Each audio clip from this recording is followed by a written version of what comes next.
Tá começando mais um Ambicast, o podcast da Ambimed. Meu nome é Maurício, tô aqui com os feras desse negócio todo aí de monitoramento ambiental, o Thiago e Divando. E aí, minha gente? E aí, Maurício? Fala, Maurício. Vamos lá, Eles né? não gostam não de falar, mas eu vou falar, porque eu sou topetudo mesmo. Obrigado. Diretores da Ambimed Monitoramentos Ambientais. Isso. A Ambimed que está aí no mercado já há muito tempo oferecendo o serviço, principalmente, né, minha gente? Além de vários outros itens, mas principalmente os serviços de monitoramento ambiental, que nesse podcast aqui a gente vai bem para a prática mesmo. Essa galera que veio do campo, que entende bastante dessa parte prática, a gente vai falar um pouquinho sobre como instalar os pontos de amostragem lá na chaminé industrial. Então, ó, vem com a gente.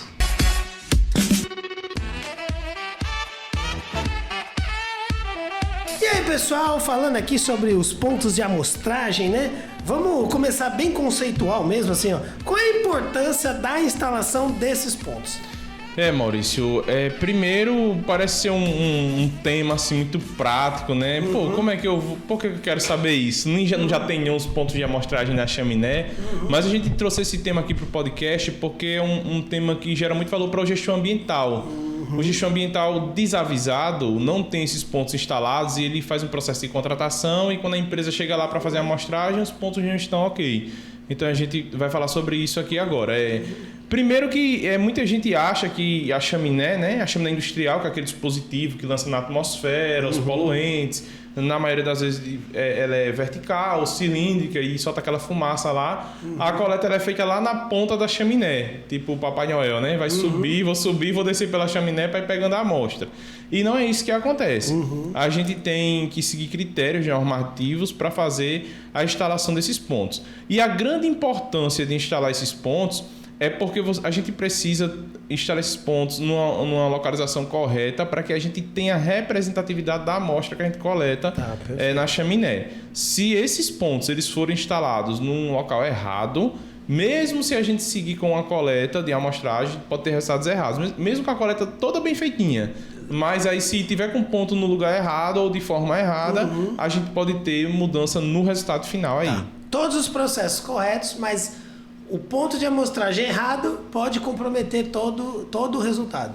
Na prática, a gente precisa coletar esses pontos, essa amostra, onde o fluxo não é turbulento. Imagina que seja uma tubulação de água, né? Onde a gente... e ao invés de águas, é o gás, né? No nosso caso. E antes da água ir para a atmosfera, né, ou do fluxo ir para a atmosfera, normalmente tem um dispositivo que joga esse gás para a chaminé.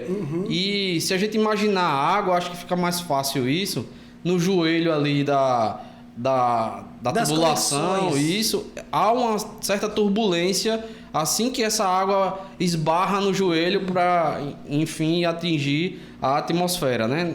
Imaginando a água, essa turbulência, no lugar onde tem essa turbulência, a gente não consegue realizar uma amostragem bem feita. E onde o fluxo está normal, não turbulento, né? E aí é o lugar correto de realizar a coleta. Então, a chaminé, ela além de vários itens, então ela meio que direciona esse fluxo gasoso. Já aprendi a falar fluxo gasoso. Eu ia falar fumaça, né, minha gente? Assim, né? Mas assim, então quer dizer que esse fluxo gasoso vai subir para a atmosfera. Isso. E aí, então isso quer dizer que quanto mais alta a chaminé, melhor ou não, minha gente? Nesse aspecto, sim, né? As chaminés mais altas, elas vão possibilitar fluxos mais estáveis, né? Pra gente. Agora, a gente também tem que tomar cuidado porque a logística de amostragem ela é muito complexa. Você tem a turma subindo, trabalho em altura, equipamentos pesados. Então, também para não fazer uma chaminé de 150 metros e botar o ponto lá 140 sem necessidade, entendeu? Porque existe uma faixa que o fluxo já está estável e dali para cima também é só perder a energia, fazer o ponto. E é isso que a gente vai dizer aqui agora, entendeu? Joia. Então, vamos começar assim. O que é preciso, então, para instalar o ponto? É o quê? É um buraco? É um quadrado? Como é que é esse negócio aí? Então, a gente tem duas formas, né, de instalar esses pontos. Uma é para chaminé circular e outra para chaminé retangular. Para chaminé circular, eu vou dizer que me arriscar sem medo de errar, mas acho que 95 ou 98% das chaminés elas são circulares. A forma é bem simples da disposição desses pontos, né? São 2 pontos furados na chaminé, 90 graus distantes um do outro. Então a gente tem um ponto instalado numa direção e 90 graus dessa direção a gente tem um outro ponto instalado.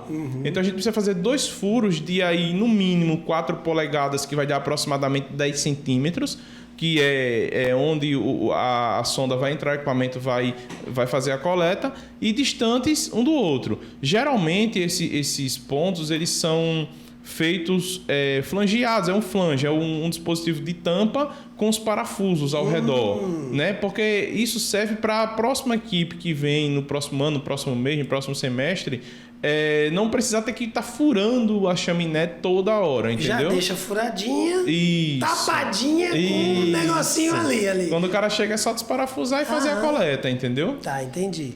E aí um aqui e outro aqui. E outra 90 graus. Agora, por que isso, né? Numa chaminé circular, né? Porque a gente precisa correr toda a seção transversal. Imagine que existe o círculo ali da chaminé e a gente precisa coletar em pontos de toda essa seção transversal. Então a gente faz uma espécie de cruz dentro da chaminé. Você coleta em pontos de uma direção, depois coleta na direção perpendicular a essa direção.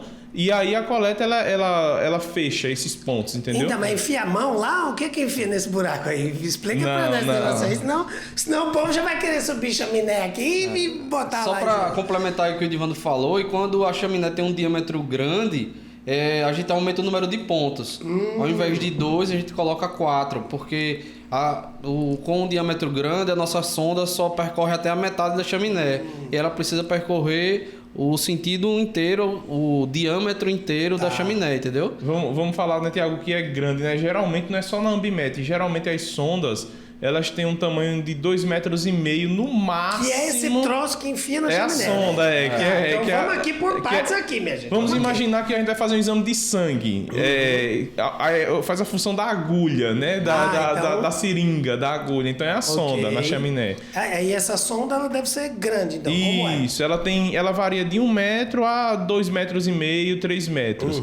Então é isso que o Tiago está falando. Se tiver mais de 2,5 metros, já é muito prudente fazer 4 pontos. Porque eu vou até a metade da chaminé num ponto, depois eu vou no outro, depois faço os outros 2 pontos e aí eu fecho isso que eu chamei aí de cruz, né? De pontos de amostragem. Você enfia meio que tipo reto para a chaminé, assim. Isso. Não pode ser para os lados, não. Tem que ser retinho. E na direção do fluxo, né? Porque a ponta da sonda ela não é reta. Ela tem um pescoço que a gente chama de pescoço de ganso. E esse pescoço de ganso tem que ficar voltado para a direção do fluxo, entendeu? Tá, entendi. E aí às vezes acontece que o fluxo ele não vem na direção de baixo para cima. Às vezes o fluxo ele vem de cima para baixo mesmo. A gente tem que inverter a posição da sonda. Isso vai depender do duto, do processo. Sim. Enfim, e a gente não faz monitoramento somente em chaminés. A gente também faz monitoramentos em dutos, que pode ligar um equipamento a outro equipamento. E a gente realiza o monitoramento entre esses equipamentos. Então, tipo, um tá aqui, o outro que tá lá, e aí a fumacinha vai passando de um pro outro. Aí a gente chama isso de duto. Nesse duto a gente também pode fazer esses monitoramentos. E aí pode ser que nesse duto ele esteja fazendo o sentido contrário. Tá, entendi. O pescoço da sonda tem que ficar voltado para o sentido do fluxo. Agora, na chaminé retangular é diferente. A gente não faz a 90 graus um do outro. A gente faz furos um do lado do outro até a gente conseguir fechar o lado inteiro do retângulo, entendeu? Tá. Ou do quadrado. Porque ali eu vou colocar a chaminé de forma linear, de forma reta. Beleza. Um ponto do lado do outro até eu fechar toda a seção transversal aí da chaminé. Vocês já fizeram, né, retangular. gente, em chaminé retangular? Porque Já. eu mesmo nunca vi, só a do Papai Noel. Aquela que fica nas casas, né? Aquela quadradinha que o Papai Noel desce. Mas fora essa chaminé eu nunca vi, não, das indústrias. Né? Acontece. Principalmente duto, como o Thiago tá falando. Tem muito duto retangular e tem chaminé retangular também. Mas assim, é muito pouco usual isso. Tem alguma... por que o povo prefere a redonda, então, a circular? A circular do ponto de vista de amostragem, ela é mais simples, né? Pra gente fazer essa amostragem. Mas a chaminé circular, ela facilita essa fluidez do fluxo e você demanda menos energia do exaustor para lançar isso para a atmosfera. Então, ela tem esse facilitador de lançar o fluxo na atmosfera. Então, com fé em Deus, vão acabar as chaminés quadradas, né? E todos quadrados, então vão fazer. Mas talvez seja mais fácil construir ou não, as quadradas. O que vocês acham? Não necessariamente, eu acho que não. Eu acho que dependendo do processo do cara, o cara pega uma chapa, enrola ela, coloca uma chaminé, se for um processo pequeno, tá feito, entendeu? As chaminés quadradas, elas vêm a depender do tipo de equipamento que você tem a saída, entendeu? E aí o equipamento com a saída quadrada, ao invés de ele transformar essa chaminé numa chaminé retangular, a partir de um certo momento, ele prefere fazer todo retangular para sair do equipamento na mesma... E aí, eu tô imaginando aqui que, como você comentou, que até um certo ponto não pode, aí depois pode. Então, onde são instalados esses pontos? A norma, ela preconiza o seguinte: existe uma condição mínima, que ela chama de mínima, e existe uma condição ideal. Qual é a condição mínima? A gente medir 2 diâmetros internos da chaminé, vamos pensar na chaminé vertical, de baixo para cima, a partir da última deformação. O que é a última deformação? É a entrada do exaustor, é um cotovelo, é uma junta, é um estreitamento de diâmetro. É alguma coisa que vai causar turbulência no fluxo. Então, você olha para a chaminé, a partir do momento que ela começou a ficar uniforme ali reta, a partir dali você soma 2 diâmetros internos. Essa é a condição mínima. Ô, Edivando, só para deixar mais popular, os 2 diâmetros é a distância de uma parede até a outra. Ah, tá. A distância da parede reta, lá embaixo. Reta. Imagina a chaminé, a distância entre essa parede e essa aqui, parede. Né? Um aqui e outro aqui. A distância dessa parede é o diâmetro. Aí é 2 vezes essa distância. A condição mínima. E a gente fala de diâmetro interno porque existem chaminés de alvenaria que elas têm uma parede. O tijolo, assim, imagina o concreto, né? Que vai dar alguns centímetros ali que a gente não pode colocar isso dentro da conta. Tem que ser de dentro da parede até chegar do outro lado da parede, entendeu? Tá, perfeito. Então, 2 diâmetros internos é a condição mínima. E a condição ideal são 8 diâmetros internos. Nossa, que diferença. Então imagine uma chaminé de 1 metro. Vamos facilitar a nossa vida aqui. A partir de 2 metros você pode fazer que está na condição mínima. E a partir de 8 metros você vai estar na condição ideal de fluxo, né? Você fazer com 2 metros é possível, a norma permite, mas há um perigo aí. Por quê? Esse lance de fazer a 2 diâmetros ou a 8 é para a gente estar fugindo dessa turbulência do fluxo, para não pegar o que a gente chama de fluxo ciclônico, que é um teste que a gente faz na amostragem para saber se o fluxo está ciclônico ou não. E mesmo em chaminés com 2 diâmetros na condição mínima da norma, às vezes a gente encontra fluxo ciclônico. E aí o cara vai ter que gastar energia para subir mais ainda o ponto. Então o ideal é que se faça mesmo na condição ideal, porque você já elimina, assim, já controla esse risco de ter ciclonicidade no fluxo ali. Então isso quer dizer que, aí minha pergunta, hein? Será que o mais pra cima possível melhor ou também não? Melhor. Ou tem um limite lá? Não, melhor. O mais pra cima... Não, tem um limite lá em cima também. A gente vai falar sobre ele. Quanto mais pra cima, melhor, assim. Vamos imaginar que o cara tá sem conseguir medir a coisa, né? Então, ao invés, você vai se afastando mais da última deformação. Isso aí é interessante. Até que você saiba que ele está no mínimo 2, pode subir um pouco mais. Sendo que lá em cima também a gente tem um limite. De cima para baixo. Joia. A condição mínima de cima para baixo é de meio diâmetro interno. E a condição ideal é a partir de 2 diâmetros internos. Então, você olha para a tua chaminé, mede 2 diâmetros de cima para baixo e mede 8 de baixo para cima, ali tem uma faixa de condição ideal que você pode instalar seus pontos de amostragem. Rapaz, você que está aí, engenheiro ambiental, você que está aí, gestor da pasta ambiental, é uma aula aqui sobre instalação de pontos. E aí, na sua indústria, o ponto tá certinho? Você tem certeza que seus pontos estão certinhos? A galera aí da arquitetura, da engenharia, na hora que vocês estão pensando, vocês já observaram que tem esses itens? Então, olha só, presta atenção aí, viu?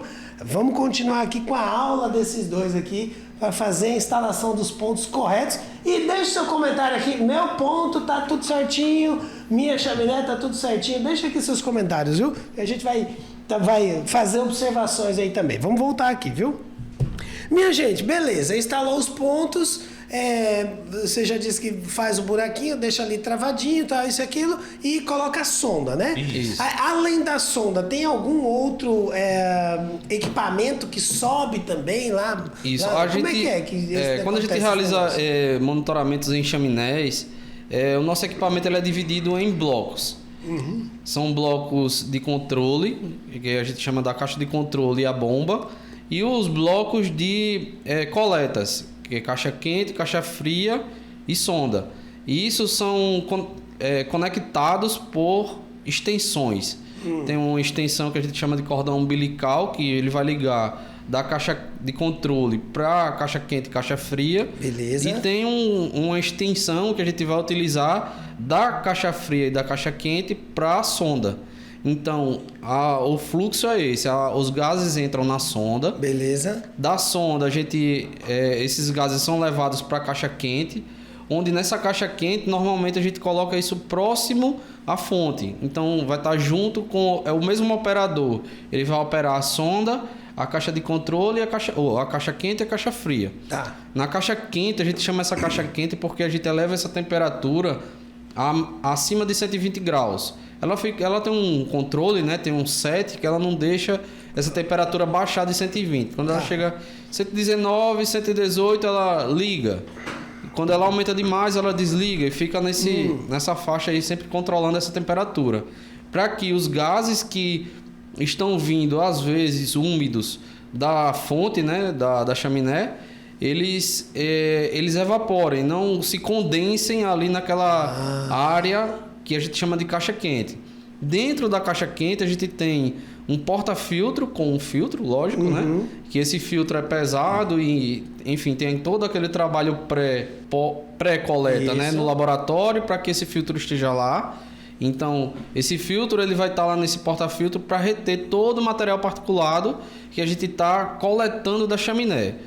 Normalmente a gente também coloca um ciclone, que esse ciclone ele serve para deixar que aquelas partículas maiores fiquem ali. Ele faz o processo, faz com que o fluxo fique ciclônico ali dentro da caixa quente. Tá. E os gases passam através do filtro e são barrados ali todas as partículas. Daí esse gás entra na caixa fria, que a gente tem borbulhadores de vidro normalmente, com um banho de gelo. Gelo com água. Então, sai da chaminé, quente pra caramba. Depois, muito frio, porque a temperatura não pode passar de 20 graus. E a gente fica controlando essa temperatura. Para que a gente condense agora esses gases e retenha toda a umidade desse gás através de uma sílica. E aí, esse fluxo ele é jogado na caixa de controle, porque é succionado através de uma bomba. Aquela mesma bomba que o Dixon falou lá no outro podcast. Falando sobre equipamentos, vou deixar o card aqui para ver equipamentos dessa coisa toda. Vamos lá. Isso. Essa bomba é uma bomba de sucção de gases, né? Que faz... Desculpa. Falha nossa aí. Esse vai ser legal, vou falha nossa, viu? Lá. Então, Eu acho muito massa, eu fico prestando atenção. Vá, diga aí. Esse gás foi pro frio, aí agora dos borbulhadores de ar.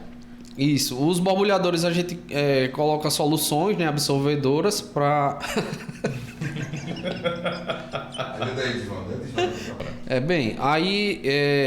esses gases eles são absorvidos, né, nos borbulhadores, são jogados na caixa de controle e são succionados através de uma bomba. É um resumo do que acontece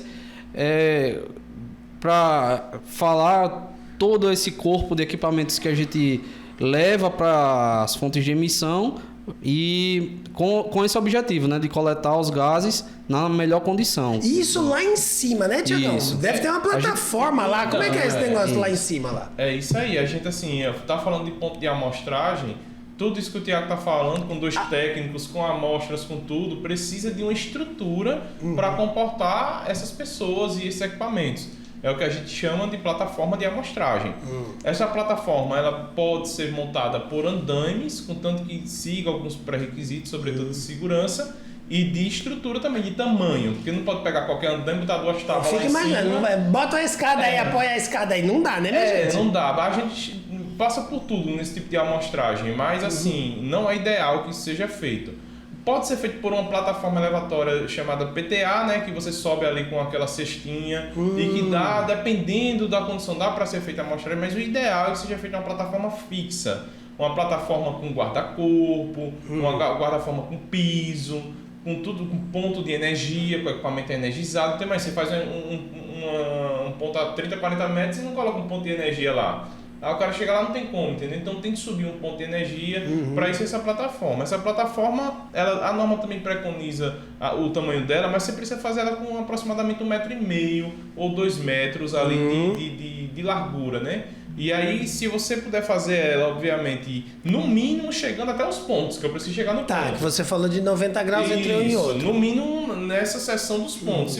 Quarto da volta, pelo menos, é isso? Isso, exatamente. Mas se você puder fazer na volta inteira, é melhor, porque você ganha espaço, às vezes um órgão ambiental vai acompanhar, uma auditoria, o próprio gestão ambiental. Então A norma até cita, né, Edivando, que nos pontos de amostragem, no local do ponto, tenha uma extensão para que a gente coloque a sonda, para que o operador fique segurando a sonda e às vezes a sonda é grande e se você não tiver essa extensão aí da plataforma, ele não consiga andar para trás, entendeu? Ele fica pesado, enfim, o equipamento é bem... Deve ser quente esse negócio, não?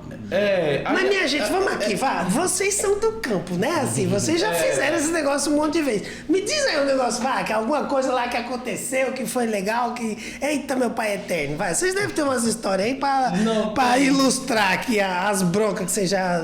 Eu não sei se o Tiago vai pensar em alguma história aí, mas antes de falar da história, eu gostaria de tocar nesse ponto, porque o gestão ambiental pode estar assistindo dizendo mas isso é problema da empresa que vem resolver e tal. Cara, não é. A empresa nenhuma ela vai montar essa estrutura para você, primeiro. E segundo, que se você fizer uma estrutura meia boca, isso tem grandes chances de dar problema na execução do serviço. Sim. Ou de você não ter a possibilidade mesmo de fazer o serviço, ou de você fazer um serviço meia boca, de quem ainda consegue insistir em fazer isso, entendeu?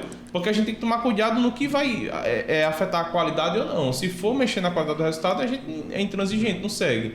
Mas aí isso vai refletir na garantia do resultado que você vai ter lá no fim, com certeza absoluta. Sim, mas não quero saber, deve ter tido já alguns momentos aí de API já. A gente, outro dia, a gente no início do negócio foi fazer uma empresa que tinha umas 10 chaminés.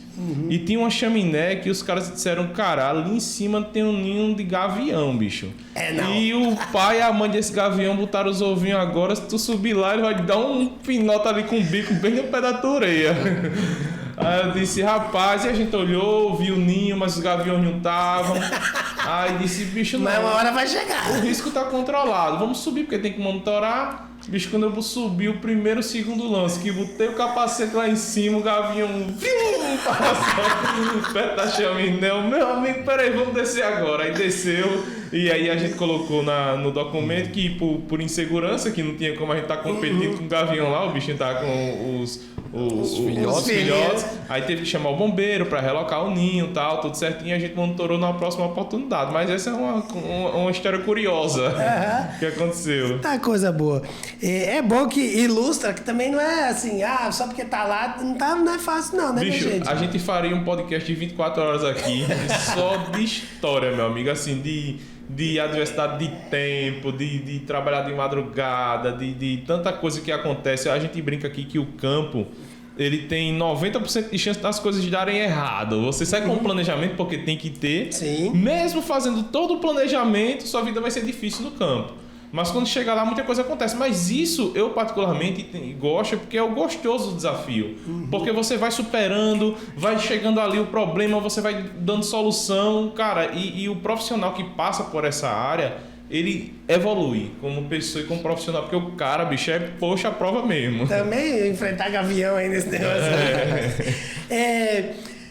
Então a gente entende que quanto melhor, claro, a estrutura, é importante ter estrutura, né, minha gente, para se trabalhar, né? Quanto melhor a estrutura, mais a chance de ter um monitoramento ambiental de sucesso, né? Seguro e que a gente falou isso já, né? O gestor ambiental ele precisa se preocupar com a segurança da equipe que está monitorando dentro da indústria, porque também ele é corresponsável por isso.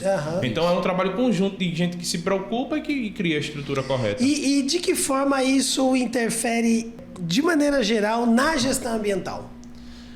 Maurício, a pergunta é assim, né? Eu acho que você está perguntando isso. Como é que os pontos de amostragem vão interferir na gestão ambiental, né? Pensando no ponto lá, nas estruturas, na forma. Isso. A primeira coisa é que você deixa essas estruturas fixas, né? Assim, elas fiquem líquidas para quem chegar utilizar ela a qualquer momento. Que você não arme andaime ou tenha plataforma, porque tem que ligar pro cara do andaime para vir armar, já são 2 dias e tal. Então isso tem que ficar fixo, é importante. Por quê? Você pode precisar de uma reamostragem, seu processo pode mudar, o órgão ambiental pede um monitoramento, você pode precisar de emergência, de urgência um monitoramento, você pode precisar se prolongar no ponto por um bom tempo. Eu quero fazer uma campanha de 1 mês seguido, ou de 1 semana, ou de 15 dias seguidos nesse ponto também.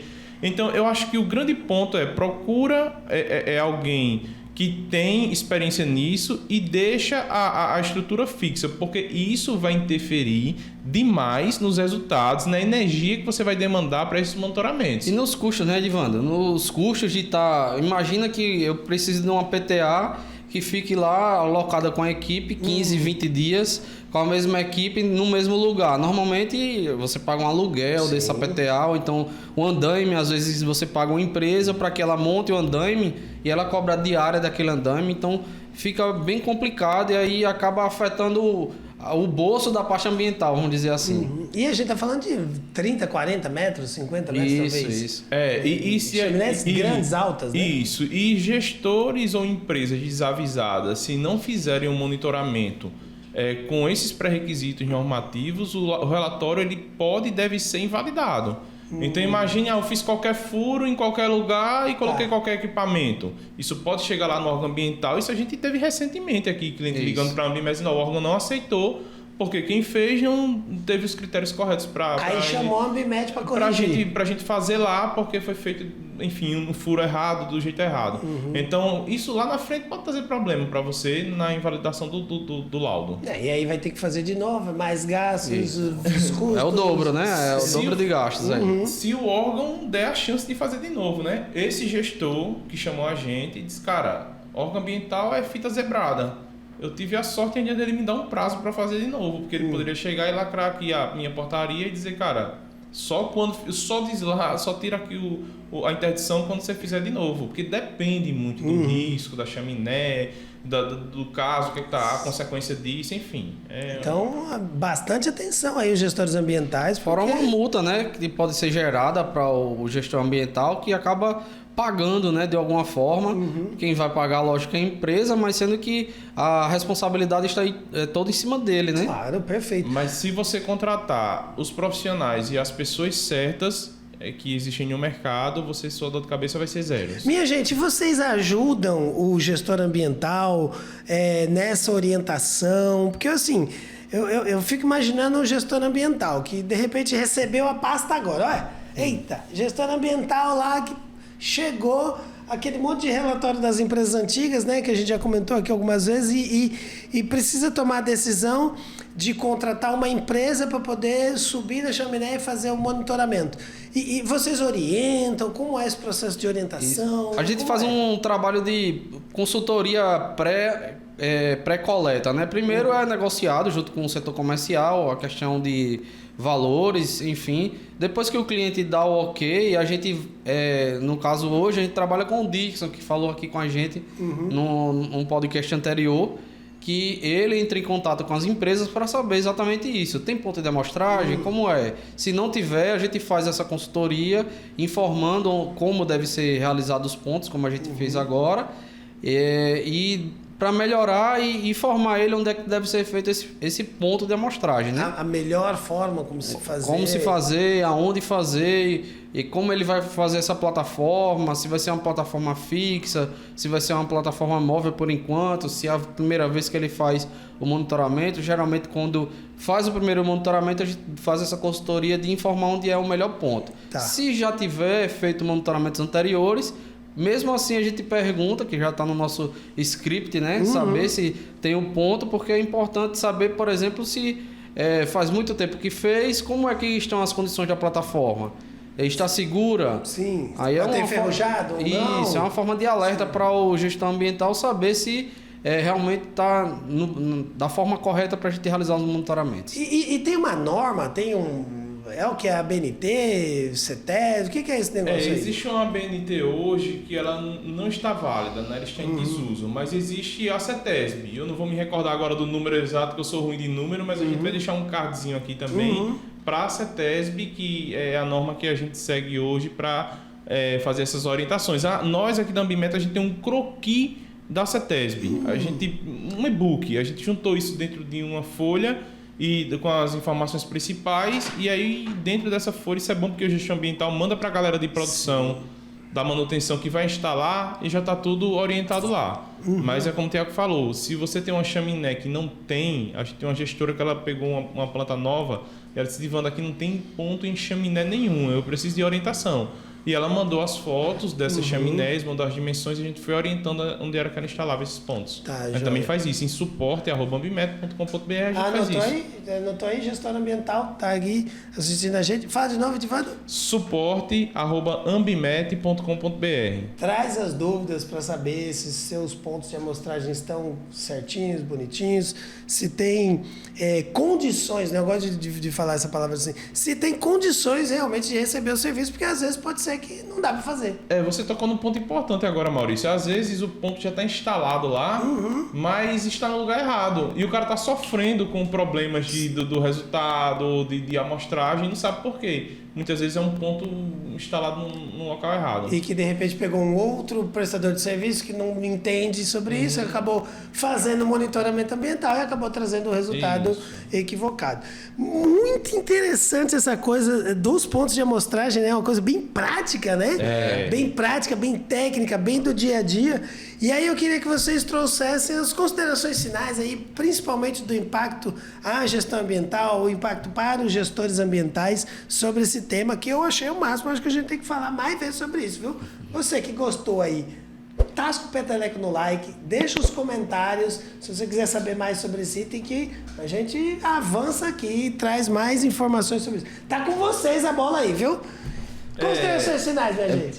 Maurício, obrigado Tiago também por estar nesse novo tema aí, podcast com a gente. E é isso, cara. A mensagem que fica para o gestor ter uma boa estrutura de amostragem para chaminés, uma estrutura que atende à norma, e contratar empresas e laboratórios que garantem a qualidade desses resultados. Isso vai tirar o risco de você perder o sono por alguns dias, né? Imagino assim que quem não faz uma estrutura bem feita passa uma semana ou mais de trabalho, o próprio gestão ambiental com o pé no campo tentando resolver essas coisas. Se ele fez isso, o tempo dele sobra, a empresa sobe, faz tudo e está tudo certo. Ponto de amostragem e plataforma de amostragem elimina custo, né? Acho que é um excelente ponto para a gente fechar aí com chave de ouro. Valeu, Maurício. Obrigado mais uma vez. É isso aí, minha gente. Vamos dar um recadinho aqui para a galera que está assistindo a gente. Ó, não se esqueça, viu? se inscreva aqui no nosso canal para dar aquela força, minha gente, pra gente continuar trazendo informação aqui de qualidade para você. Então não esquece, se inscreva aqui no nosso canal, deixa o seu like, compartilhe esse conhecimento aí com as pessoas que você gosta, com as pessoas que precisam desse conhecimento. Deixa aqui os seus comentários para a gente interagir, responder as dúvidas de vocês e, claro, tasca o peteleco aqui no sininho para o YouTube te avisar toda vez que tiver um vídeo novo aqui no canal e ó, vem com a gente.